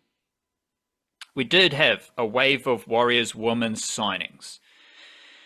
And I'm not surprised that a lot of the Kiwi media, especially, they've been whipping up the headlines about the Black Ferns Sevens. We're going to sign this player, going to sign that player. Shout out to Stacey Walker. She had a fractured leg on the weekend, so it's a bit of a bummer for her. But obviously, Kiwi Ferns have a lot of depth, as I'm going to discuss here. So it's a bummer for Stacey Walker, but I don't think it's a massive issue for the Kiwi Ferns, because maybe Tanika Willison, another former Black Ferns 7 player who is on the wing, she might get an opportunity.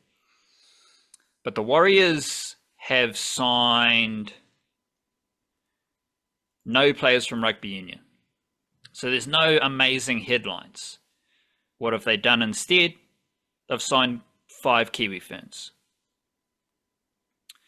We've got Api Nichols, who is the best fullback from New Zealand. She's playing fullback for the Raiders right now, and she is locked in to be the fullback for the Warriors, I'd imagine. They also signed Maya Hill-Moana, who is 22 years old right now, and she's already in her 4th season of NRLW footy. She's a hearty Taniwharo junior. They also signed Harata Butler, another hearty Taniwharo junior, who is a bit older, but compared to Maya Hill-Moana, Maya Hill-Moana earned opportunities in Australia based on her local footy in Aotearoa. That's what young women are doing in New Zealand right now, which is an indicator of their talent. Harata Butler did the same thing, but as a 28, 29-year-old mother. So again, that indicates the talent that we've got in Aotearoa in Women's Rugby League. I think Harata Butler's now 31 years old. She played last season for the Sharks. Then she went up to the Cowboys. Now she comes back to Aotearoa. And they also signed Capri Paikau, who she's from Te Awamutu, and she earned a New Zealand Māoris selection just based on local footy in Aotearoa, which then propelled her into NRLW with the Eels last season, and she made her debut for the Kiwi Ferns last year as well. She's a hooker who, I think she's from Te Awamutu, but she was playing for Taniwharo this year. Bit of centre, bit of hooker. She's also playing for Waikato, I believe, in the Women's Premiership. And yesterday, the Warriors announced that they signed Lyshawn Albert-Jones. Edge forward for the Knights, primarily an edge forward. I think edge forward is her best position, and she's played a few tests for the Kiwi Ferns as well. So, I don't know how anyone can be disappointed about the Warriors women's signings when they've literally just signed 5 Kiwi Ferns. And there's no shortage of Kiwi Ferns. Kiwi Ferns have a lot of depth, as I explored in the newsletter yesterday. And I reckon Nichols, Hilmawana, Butler, and Lyshawn Albert-Jones, they can be top 17 Kiwi Ferns right now. Butler and Hilmawana are big boppers who would probably come off the bench. Nichols fullback and Lyshawn Albert-Jones edge forward. I'm confident in saying Nichols at fullback, Lyshawn Albert-Jones, they're in a top 17 Kiwi Ferns team right now. Butler's missed a few games, so she's not in the mix there. And Mai Hilmawana was actually playing Harvey Norman Women's Premiership this week. She wasn't in the NRLW team. So you could say that they're not quite top 17 players right now for Aotearoa Kiwi Ferns in my imaginary team. But they're very powerful forwards who tomorrow they might be in the top 17 for my imaginary Kiwi Ferns team. Funnily enough, the Bulldogs just made an NRLW announcement where the one and only Sarahcen Oliver has earned an NRLW contract with the Bulldogs. So that's good stuff for Sarahcen Oliver. I did do a quick Google search and both popped up. There are a bunch of options for Sarahcen Oliver, a bunch of options outside of the niche cage for Sarahcen Oliver, but the Bulldogs announcement that came out this morning listed co-captain Sarahcen Oliver signing on to be elevated in 2025 on a one-year deal. That means that the Bulldogs enter NRLW so far with Angelina Tiakaranga Katoa, Kiwi Ferns prop, who don't think played junior footy in Aotearoa, Alexis Tauniai, Wainoia Mata Jr., and Sarahcen Oliver Petone Jr. So 2 very good players from Wellington, and they've already signed 3 players from Aotearoa. So shout out to the Bulldogs NRLW team. Both expansion teams are going to be full of female players from New Zealand, which is pretty awesome. Other NRLW footy things happening. The Roosters, they are now top of the table, but they are 6-2 along with the Broncos and Sharks. The Roosters defeated the Cowboys, and we've got some good stuff here with the Roosters forwards. Tiana Davison, as we always mentioned, sister of basketballer Carlin Davison, who is from Waitara. Let me double check this. Don't want to. I've been wrong a few times already this episode, so I don't want to misspeak once again. She is from Waitara in the Taranaki. She has won 3 consecutive games as a starting lock for the Roosters, so that's pretty good for Tiana Davison. And she has an NRLW. Was her 2 years at the Knights. She was 6-2, 75% winning. So far this season with the Roosters, Tiana Davison is 4-1, 80% winning. Even better than Stephen Adams. Even better than Stephen Adams, but I mean, not quite as good as Amber Hall, who she's just one of the most destructive edge forwards in the NRLW competition. Let me check where she is for offloads. She is first for offloads, and she's only played 7 games. She's got 19 offloads in 7 games. Everyone else with over 10 offloads has played 8 games. Amber Hall is 7-1, 88% winning with the Roosters across 2 seasons. She is 6-1 this season with 4 tries in 7 games, 19 offloads. Amber Hall is an absolute dynamo at edge forward. The Broncos had a win as well. I think Stacey Walker got injured, as I said, and they defeated the Sharks, but we still have Anessa Biddle first for post-contact meters. She's 22 years old. Alexis Taueniai, she is second for post-contact meters. She's 19 years old. So they had a Broncos defeated the Sharks, so Anessa Biddle lost that game, but she churned out another monstrous performance. The Knights were too good for the Titans, and they are now 4th. So the top 4 right now all have a lot of NRLWahine flavour. The Roosters, talked about it. You got Amber Hall, Tiana Davison, Maya Hilmawana, or Tessa Pule. Broncos, Stacey Walker's out injured, but that's all good. Still got Mele Hofunga, Tafito Lafaele. Gail Broughton is a player to watch out for. I reckon she's a starting half for the Kiwi Ferns. Aneta Nu'uasala, Brianna Clark, Lavinia Gould. Sharks have Mrs. Post-Contact Meters herself, Anessa Biddle, as well as Brooke Anderson, who might be a starting hooker for the Kiwi Ferns. And the Knights, they've got Shanice Parker, Abigail Roach, Tanika Willison, Lyshon Albert-Jones, and also the Knights in the Women's Premiership, New South Wales Women's Premiership. A young player, Fane Finau, scored a hat-trick last weekend. She's from Otara. I'm also curious, like I've enjoyed watching the Eels. They're a very gritty team. And it's fascinating because they've only got Rosie Kelly, who's a starting centre for the Eels, who she was a Black Fern last year, I believe. She made the switch to NRLW, and she doesn't jack up big stats. Like she had 6 runs for 33 meters against the Raiders in the win against the Raiders. But she just plays her role nicely. I think she's still learning about NRLW footy. She's played centre in every game. She's had 70 minutes in every game, which is full banger game time for Rosie Kelly. And she's got 8 games, 1 try, 3 try assists, 3 line breaks.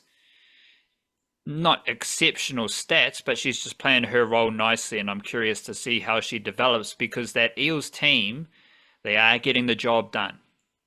It was a very pesky performance against the Raiders. The Raiders full of NRLWahine, but they couldn't get the dub. Eels were very gritty, and they did get the win, and I'm just curious to see how Rosie Kelly develops with the Eels. A lot of rugby league chat there. There has been some Wellington Phoenix news as well recently. Corbin Piper has signed a scholarship deal with the Phoenix. What do you know about Corbin Piper, and why has he been signed on a scholarship deal for the Wellington Phoenix? Yeah, I know a fair bit about Corbin Piper because he played for Birkenhead in the National League a couple of years ago. It was very good. Like it's sort of very sort of powerful, combative central midfielder. Can play as a bit more of an attacking option, or he can play as more of a defensive option. He's well-rounded like that. He then went and spent a year playing in the second tier in Ireland for a club called Wexford, where he actually played quite a lot. He was getting good minutes there, and unfortunately didn't end up going back for a second year. And it sounds like that might have also been like not just footballing reasons, but potentially a bit of financial reasons, and that you're not really getting paid very much there. So it's quite hard to be living away from home and whatnot. So he came back, had a stellar season for Birkenhead, has been on trial with the Wellington Phoenix for the last little bit, and they've signed him up. But curiously, they've signed him up. So first of all, they've given him a scholarship deal. They have 4 players under scholarship. They if you remember last week, they gave Matt Sheridan a senior deal, elevated him from a scholarship deal to a senior deal, and also elevated LB Kelly Hield from a scholarship deal to a senior deal. The Kelly Hield one I'd expected to happen for weeks because they'd already signed Dublin Boone as a scholarship goalkeeper. You were not going to have two scholarship goalkeepers. One of them's going to end up on the upper thing, which obviously had to be Kelly Hield. So that happened.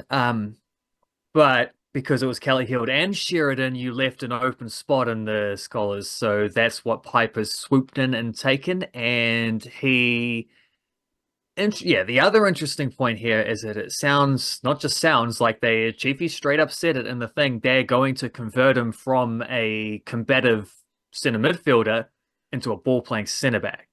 So the one thing I'm not sure about him, I don't know how tall he is. He's a bit of a gym rat, so he's super fit. Strength wise, that's no dramas. He will be a little bit older, a year or two older than the other scholarship player. Well, 5 or 6 years older than Luke Brooks-Smith, but 1 or 2 years older than Dublin Boone and Gabe Sloan Rodriguez. Well, he's also closer to Luke Brooks-Smith, so he'll be the oldest of their 4 scholars. And yeah, well, that's a centre back has been a little bit of a hole in the formation. It's not entirely clear how they're going to fill that. Piper will obviously get a bit of a long run up, and because they're going to chuck him straight in. He's only on a scholarship deal. They're expecting him to use the next wee while to learn a new position as well as adapting to professional football. But he's a good player, and I was hoping he'd be able to kick on from the Wexford gig into something else, maybe lower leagues of England or top division in Ireland. That didn't quite happen, but A-League will do. So it's nice tidy signing there. Nice bit of business to fill out their thing, and an interesting one as well. In that it's scholarship players signed from outside of their academy, which they've already done once with Luke Brooks-Smith this season, and also, to be honest, like Dublin Boone wasn't there very long before he ended up on a first team scholarship deal as well. So Boone also had a season doing some overseas stuff. So he spent a year in the academy team at Roda JC in the second tier of Dutch football. So a couple interesting little patterns evolving in some of that stuff. They have a very good academy at the Wellington Phoenix, but they're also definitely open to looking outside the academy and bringing in dudes. And to be honest, like, it's one step. We're just looking at different steps anyway, where these guys get on the ladder. They're recruiting guys for their academy from all around the country as well. So whether they're recruiting them to the academy to go straight in the first team or straight, whether it's recruiting them as 14 or 15-year-olds, is still kind of a similar aspect. They got scouts all around. Did see also that they've announced a new women's visa signing. I better get the name right, but an American midfielder who has a little bit of NWSL experience. I'm not sure if she played in the she must have. She was on a contract at least with North Carolina Courage. That is Maya McCutcheon. So she's an American center midfielder. Reckon she's quite a good Corbin Piper type center midfielder. Someone who'll jump into a lot of tackles, strong and athletic and fit and hardworking, and effectively seems like because this isn't a position they used on an import last year for the women's team. Kate Taylor was used as their sort of ball winning, hard tackling, deeper midfielder. But I think maybe in buying quite a lot of they had a goalkeeper, they had a fullback, and then they had a few forwards, and Hope Breslin ended up playing quite a bit as a deeper midfielder anyway, which maybe highlighted the fact that they overcompensated on trying to get more attacking and goal scoring creativity in the team by having 3 imports in those positions, and maybe left a bit of a gap in the midfield that needed filling. So it's interesting they're bringing in a midfielder here, but of course they had to do something anyway because Kate Taylor has left and is going to begin her season in France next week is when that starts. The WSL starts next week. The French top division starts next week. German one started a couple of weeks ago. The Italian one started a couple of weeks ago. So all the big women's leagues are coming into action now, and there's New Zealanders in most of them. And we don't have anyone in Spain, but we got players in the rest of those ones that I've mentioned. So Yeah, good business all around from the Wellington Phoenix. They're keeping busy. I think with the men, I think that'll probably be it. I think that's probably their squad. The women have a few more visas to go. Their season starts a month later than the men, so they got more time. But I think with the blokes, yeah, Corbin Piper brings them up to 23 players, including scholars. I don't think they'll sign anyone else on top of that. And Michaela Foster, where's she going? TBD, unless something's been announced in the last No, I thought yeah. hour or something. No, no. I'll check just in case. I saw some. I saw in the news of like maybe last week, but I don't. A move obviously hasn't been finalized. We do have Gabi Or Rennie. it might have been finalized, but it hasn't been announced at least. So That's what I mean. we'll find out. Michaela Foster. Gabi Rennie scored a goal off a header for Ireland United. Hannah Blake banged one in from outside the box for Durham Women's FC. And we also had a goal for Alex Grieve, I believe. Offer some background for those goals. Yeah, and Moses Dyer scored a goal. Alec Collier scored a goal as well. That's a little bit deeper in the mix, but yeah, Gabi Rennie just having a superb first season in Finland, where I think she's up to 6 goals and 5 assists in the league. Plus, she's got a couple more goals in the cup competitions as well. So she's coming into the team that Jackie Hand got her start at, and is different players. Hand was expected to be a little bit more of the instigator, whereas Rennie is just out wide on the right and hard running and sort of getting on the end of stuff and whipping and crosses. But Rennie's having every bit as much of an impact as Jackie Hand did, which is crazy because I would have said Jackie Hand is a step above Gabi Rennie as a footballer a year ago. But Gabi Rennie's progressing super quickly since she's got out of the college stuff into leagues in Finland, and yeah, having a great season. Who else do we mention there? Hannah Blake. I did see some of the sleuthing on because whenever there's a player where's this player going, someone always jumps on the Instagrams and checks what club did they just follow in the last week.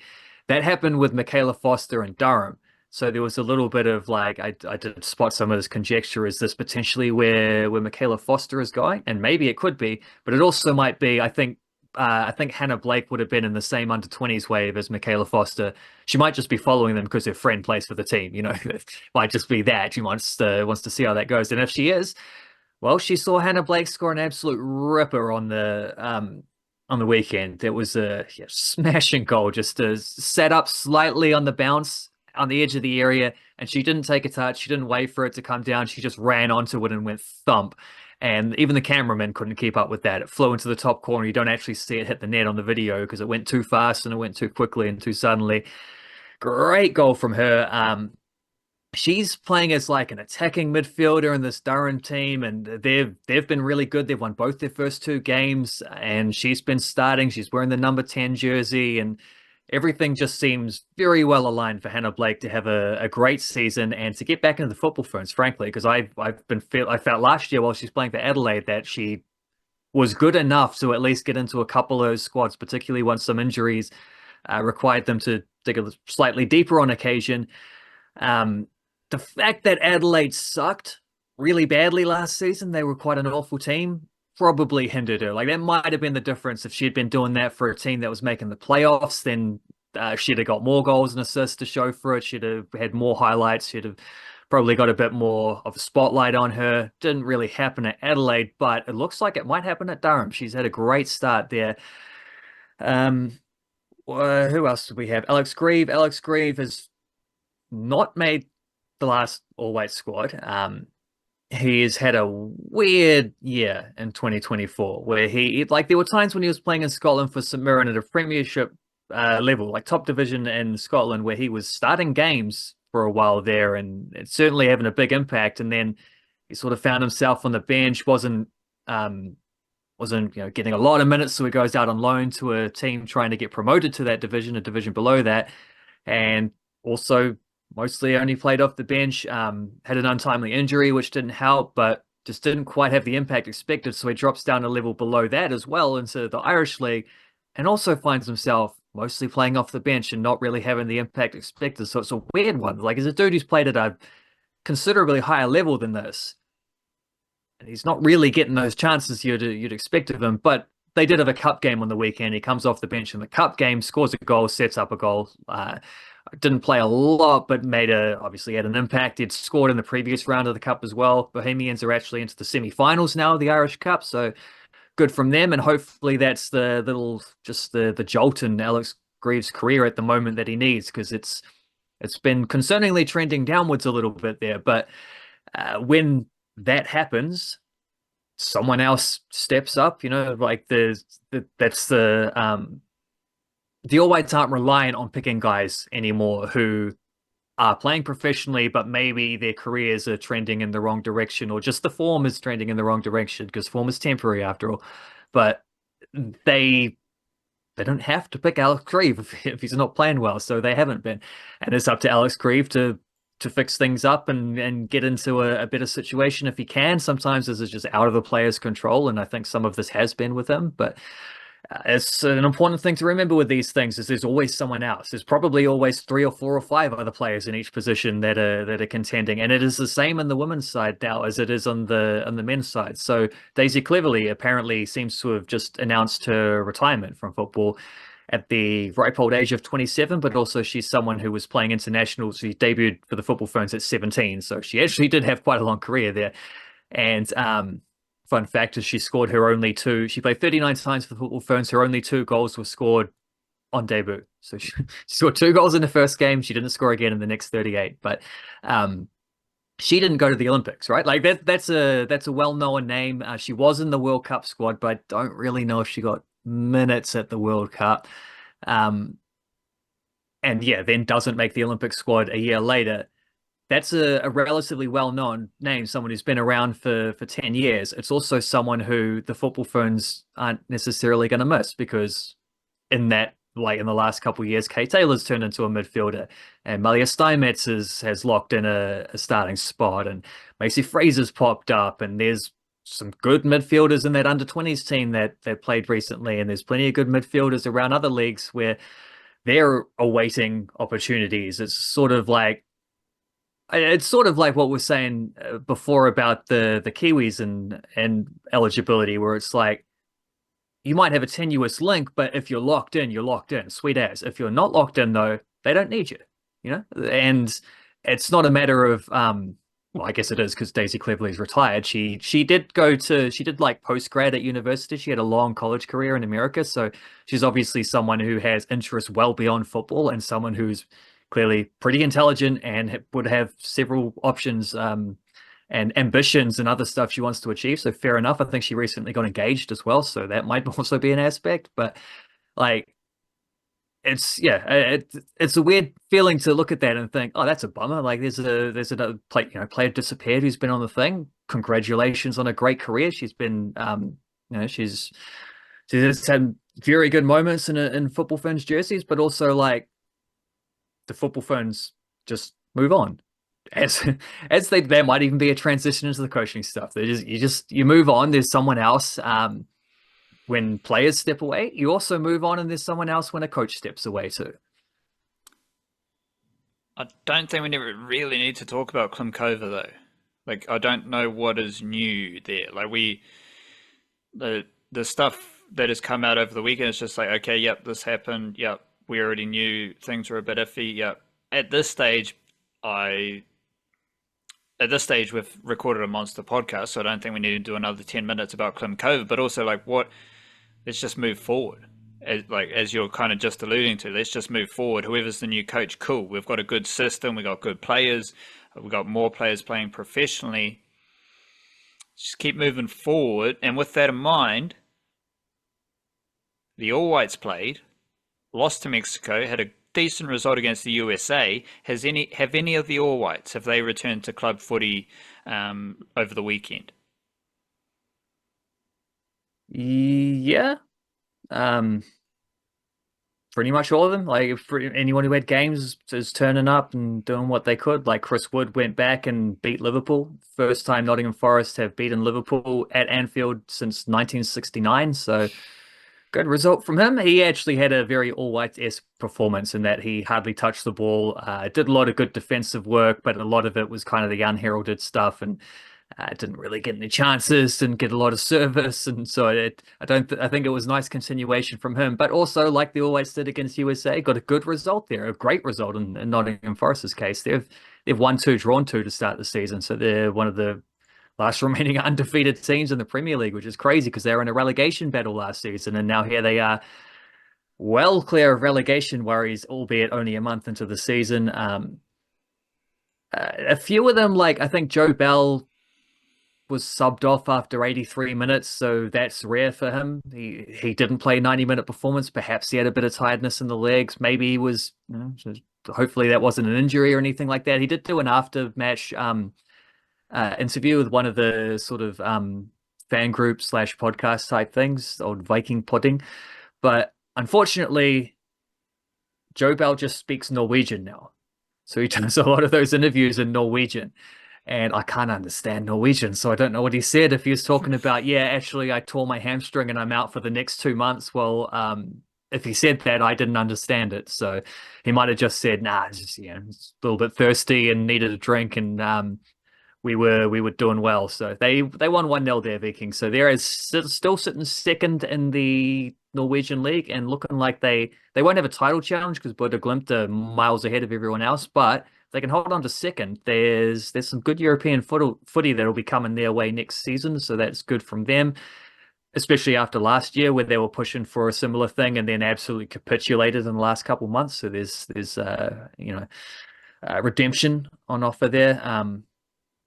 Ben Old only played off the bench for St. but that was straight after an international break, and he had been injured the game before that, and they won. They beat Lille for their first win of the season, so that was nice because they actually hadn't even scored a goal, that team, in their first 4 games. So they've snuck a 1-0 win in the fifth one to get on the board. They were one of the last teams across all of the big 5 European divisions to have not scored yet.